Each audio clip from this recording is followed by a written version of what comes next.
सोलापूर महानगरपालिकेने थकबाकी वसुलीच्या कामात हलगर्जीपणा करणाऱ्या कर्मचाऱ्यांवर कारवाईचा बडगा उगारला आहे. महापालिकेच्या 5 गाळ्यांची थकबाकी वसूल न करणे आणि संबंधित गाळ्यांना सील न केल्याप्रकरणी तब्बल 14 कर्मचाऱ्यांवर दंडात्मक कारवाई करण्याचे आदेश आयुक्त डॉक्टर सचिन ओंबासे यांनी दिले आहेत. भूमालमत्ता आणि करसंकलन विभागातील कर्मचाऱ्यांना रोज 5 गाळे सील करण्याचे उद्दिष्ट देण्यात आले होते. मात्र या कामात हलगर्जीपणा झाल्याचे निदर्शनास आल्यानंतर संबंधित कर्मचाऱ्यांवर कारवाई करण्यात आली. या 14 कर्मचाऱ्यांना प्रत्येकी 1,000 रुपयांचा आर्थिक दंड ठोठावण्यात आला आहे. तसेच अभय योजनेअंतर्गत गाळेधारकांची दंडाची रक्कम माफ करून थकीत भाडे वसूल करण्याचे निर्देश देण्यात आले आहेत.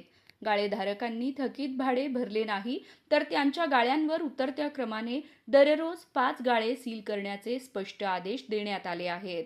या कारवाईमुळे महापालिकेच्या थकबाकी वसुलीला वेग येणार का, याकडे आता सोलापूरकरांचे लक्ष लागले आहे.